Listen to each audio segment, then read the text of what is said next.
দর্শক আবারও স্বাগত। আপনারা দেখছেন দ্য বিজনেস। আমাদের সাথে স্টুডিওতে আছেন গ্লোবাল ইসলামী ব্যাংকের চেয়ারম্যান মোহাম্মদ নুরুল আমিন। আমি বলছিলাম যে নতুন প্রজন্ম প্রশ্ন পাঠায়, এগুলো র্যাপিড ফায়ার আদলে পাঠায়, অর্থাৎ একটু দ্রুত উত্তর দিতে হবে, কিন্তু আপনি ভাবনারও খোরাক পাবেন। আমি শুরু করছি। প্রথম প্রশ্ন, আমরা 10টা প্রশ্ন করব। প্রথম প্রশ্ন, তারা জানতে চায় আপনার প্রথম পেশা কি ছিল?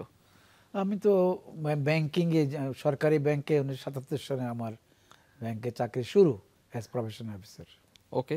দ্বিতীয় প্রশ্ন, শরিয়া ভিত্তিক ব্যাংকিং এর সবচেয়ে বড় চ্যালেঞ্জ আপনার কাছে কোনটিকে মনে হয়? প্রতিযোগিতা নাকি ভুল ধারণা? না না, প্রতিযোগিতা তো সব ব্যবসায়, সব জায়গায়, সব কাজেই, ইভেন পড়ালেখায় প্রতিযোগিতা থাকে।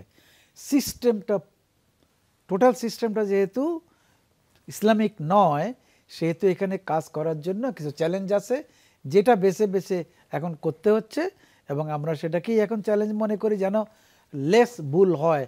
শরিয়া বললাম, মানলাম না, এরকম ভুল যেন না হয়, সেই চেষ্টাটা করা হচ্ছে। ওকে। তৃতীয় প্রশ্ন, ইসলামী ব্যাংকিং বা শরিয়া ভিত্তিক ব্যাংকিং এর সবচেয়ে ভালো বা সম্ভাবনাময় সার্ভিস বা সেবা আপনার কোনটিকে মনে হয়, বা প্রোডাক্ট কোনটিকে মনে হয়?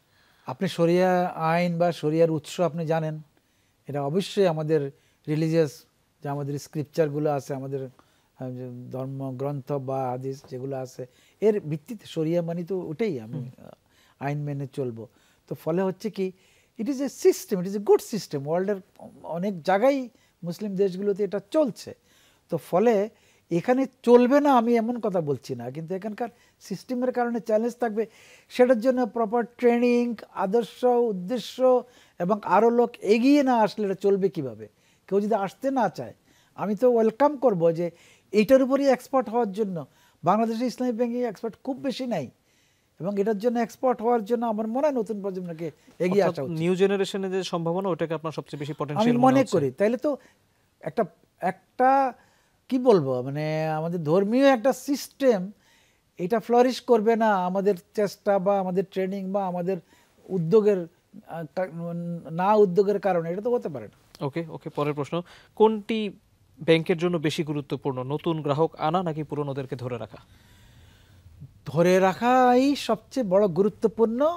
আর নতুনকে আপনি আকর্ষণ করবেন, আপনার যে এই পুরানরা যদি দীর্ঘদিন থাকে এবং পুরানরা স্যাটিসফাইড হয়, তাহলে কাস্টমার নিয়ে আসবে, আপনার কষ্ট কম হবে। আপনি পুরানদের সার্ভিস না দিতে পারলে নতুনদেরকে এনে প্রবলেম বাড়ায় তো লাভ নাই। কাজেই আমি দুইটাকে সমান গুরুত্বপূর্ণ মনে করি। কারণ হচ্ছে, পুরানদের চাহিদা দিন দিন বাড়বে, লোনের জন্য বাড়তে পারে, অন্য কারণে বাড়তে পারে, ব্যবসা বাড়ানোর কারণে বাড়তে পারে। সেই জন্য আমানত হচ্ছে ব্যাংকের ব্লাড, সেটা আমানতকারী এবং নতুন ব্যবসায়ী না আসলে ব্যাংক বড় হবে কীভাবে? আপনি গ্রো করার জন্য তো চলমান থাকতে হবে, উপরের দিকে উঠতে হবে। ওকে। পরের প্রশ্ন, পঞ্চম প্রশ্ন, খেলাপি ঋণ সমাধানে এই মুহূর্তে সবচেয়ে জরুরি পদক্ষেপ যেটি এই মুহূর্তে নেওয়া উচিত, যদি একটির কথা বলতে পারে, আপনার কাছে কোনটিকে মনে হয়? আমি মনে করি খেলাপি ঋণ আজ থেকে হবে না, এর জন্য যে প্রসেসটা নেওয়া দরকার সেটা আগে নেওয়া দরকার। কারণ যেটা ঘটে গেছে, যে সেগুলাকে আপনি একদিন সময় পাবেন বুঝে শুনে করার জন্য, কিন্তু আজকে যে একটা অ্যাকাউন্ট ওপেন হবে, এই অ্যাকাউন্টে যে লোন একদিন হবে, তাহলে সেই জায়গাটা প্রপারলি করছেন কিনা, ডিউ ডিলিজেন্স। আমি আইন মেনে অ্যাকাউন্ট, আইন মেনে লোন, এবং নিয়ম রীতি আইন, দেশের আইন, বাংলাদেশ ব্যাংকের নীতিমালা, ব্যাংকের পলিসি, এটা মেনে করছে কিনা, এটা অবশ্যই এখন এখানে বন্ধ করা উচিত, যেন এইখান থেকে আর কোনো লোন খেলাপি না হয়। দ্বিতীয় যেটা, ওটা বাকিটার জন্য যে মনিটরিং, যে আইনি বিধান, যে নিয়ম কানুন সেন্ট্রাল ব্যাংক সময় সময় নিয়ম কানুন দেয়, এই বিষয়গুলোর উপর নজর দিয়ে আন্তরিকভাবে আমানতকারীদের টাকাটা ফেরত আনার জন্য জরুরি ভিত্তিতে আমার মনে হয় আরও অ্যাগ্রেসিভ পলিসি, যেন কিছু হইলেও টাকা চলে আসে।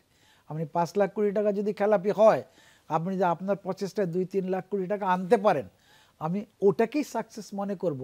কারণ একটা সিস্টেম লস তো সব জায়গায় সবসময় কিছু থাকবেই। ওকে। পরের প্রশ্নে যেতে চাই, আগামীতে ইসলামী ব্যাংকিং বা শরিয়া ভিত্তিক ব্যাংকিং এর সবচেয়ে বড় প্রতিযোগী কারা হবে, প্রচলিত ব্যাংক নাকি ফিনটেক? দেখুন, ফিনটেক কিন্তু ইসলামী ব্যাংকগুলো ছাড়া এখন চলছে না। এদেরও ইন্টারনেট ব্যাংকিং আছে, এরাও আরটিজিএস করে, এরাও বিএফটিএন করে, এদের কোর ব্যাংকিং সফটওয়্যার আছে। আমার ব্যাংকেও একটা কোর ব্যাংকিং সফটওয়্যার আছে, আমি নামটা নাই বললাম।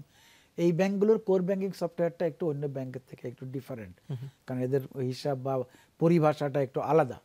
এখন এআই বা না সামনের দিনের ডিজিটাল বিষয়গুলো সব ব্যাংকের জন্য সমান চ্যালেঞ্জ।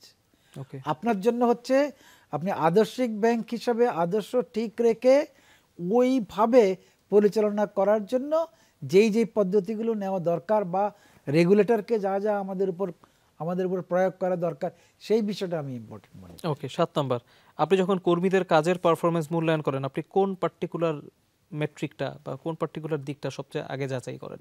তার অ্যাটিটিউড এবং তার নেক ফর দিস জব। ওকে, তাকে যে কাজটা দেওয়া হচ্ছে সেই কাজটা সে খুব হাসি মুখে করছে কিনা। কাজ অ্যাকসেপ্ট না করলে তো সেই কাজের রেজাল্ট ভালো আসবে না, এটা পরিষ্কার। আমরা সেই বিষয়গুলো দেখি। দ্বিতীয় যেটা, সেটা হচ্ছে যে আমাদের কর্পোরেট যে ভিশন, মিশন, ভ্যালুজ, এইগুলো যারা মানে আমরা এই ধরনের লোককে আমরা চাই। ওকে, 8 নম্বর প্রশ্ন, কিভাবে ভালো কর্মীকে প্রতিষ্ঠানে ধরে রাখা যায়? শুধু টাকা না, তারা অন্য কোনোভাবে ধরে রাখা যায় কিনা সেটা জানতে চাই। ভালো কর্মী রিটেনশন কিন্তু ইজ ভেরি ডিফিকাল্ট। আপনি যদি তাকে মূল্যায়ন না করেন, যেটা আমি সবসময় বলি, যে তোমার যদি নিজের মধ্যে সুবাস থাকে, সুগন্ধ থাকে, সেই সুগন্ধ খালি এই ব্যাংকের লোকরা শুকবে তা না, আশপাশের ব্যাংকের লোকরা জানবে যে এই লোকটার এই ভালো গুণ, এই সুগন্ধটা আছে, তখন ওটা ছড়ায় যাবে।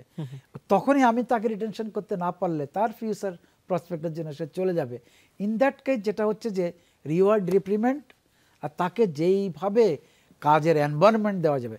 একজন ভালো অফিসার কিন্তু শুধু টাকা বেতন চিন্তা করে না, সে এনভায়রনমেন্ট চিন্তা করে। কতগুলো ধাপ আছে। ইনএফিশিয়েন্টরা এক ধরনের চিন্তা করে, মিডিয়েকররা এক ধরনের চিন্তা করে, এক্সেপশনাল ব্রিলিয়েন্টরা আরেক ধরনের চিন্তা করে। এবং এক্সেপশনাল ব্রিলিয়েন্ট এবং যারা ভালো তারা কিন্তু ওই টাকা আর এনভায়রনমেন্ট চিন্তা করে। ফলে আপনার কর্পোরেট কালচার ঠিক আছে কিনা, গুড গভর্নেন্স আছে কিনা, তার ফিউচার ক্যারিয়ার আছে কিনা, সে উপরে উঠতে চাইলে উঠতে পারবে কিনা, ওই জন্য রিটেনশনটা ইজ ভেরি ইম্পর্টেন্ট। 9 নম্বর প্রশ্ন, আপনি ছোটবেলায় কি হতে চেয়েছিলেন? খুবই ডিফিকাল্ট। আমরা যখন আমাদের ছোটবেলা, সেটা হলো 50-এর দশকে, তখন কিন্তু ডাক্তার ইঞ্জিনিয়ারের বাইরে কোনো ছাত্র কিছু বলতে পারতো না। কারণ এত ওয়াইড স্প্রেড নলেজ, সচেতনতা, টিভি অ্যাডভার্টাইজমেন্ট বা এই চাকরি বাকরি, ব্যাংক, এগুলো তো আমরা দেখি নাই। আমাদের পারিবারিক শিক্ষা ছিল ভালো মানুষ হওয়া, যেটা আমার প্যারেন্টসরা আমাদেরকে দিয়েছেন। আমরা সেই ভালো মানুষ হওয়ার টার্গেটটা প্রথম ছিল। কিন্তু আমি অন্য কি হব, আমি এখন এখানে এটা বলে কোনো লাভ নেই। বাট উই ওয়ান্টেড, যে আমার মাই প্যারেন্টস ট্রাই যে পড়ালেখা করো, আমরা ব্যবসা বাণিজ্যের ফ্যামিলি না, আমরা অন্য কিছু করতে পারবো না, গো এবং পড়ালেখা করে বের করে দেশের কাজে লাগাও।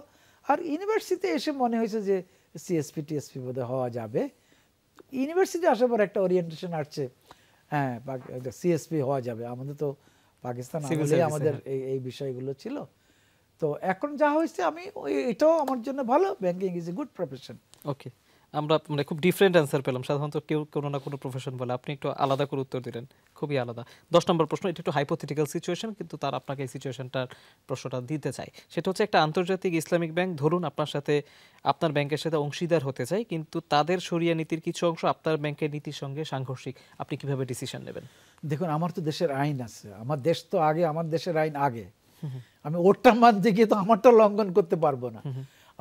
আমার যতদূর সম্ভব, আমার সেন্ট্রাল ব্যাংক যদি এক্সেপশন অ্যালাউ করে, তাহলে তার সঙ্গে আমার এই বিজনেসটা ভালো হবে, প্রফিটেবল অথবা লাভজনক হবে, এরকম চিন্তা করলে আমি আমার এখানে দেশের মধ্যে অ্যাডজাস্টমেন্টের চেষ্টা করব। আর ওর আইন বদলের জন্য ওকে আমরা তো প্রেশারাইজ করতে পারবো না। সে যদি আমার এগুলোর সঙ্গে একটু অ্যাডজাস্ট করতে পারে, ইন দ্যাট কেস আমার মনে হয় শরিয়া আইনে এক্সেপশনাল কিছু করার কোনো সুযোগ নেই। শরিয়া ওই টার্কির জন্য যা, রিয়াদের জন্য তা, ঢাকার জন্য তা। নিঃসন্দেহে। আমরা র্যাপিড ফায়ারের অংশটি শেষ করলাম। আশা করি যাদের যে উত্তর দরকার তারা সেটি পেয়েছেন।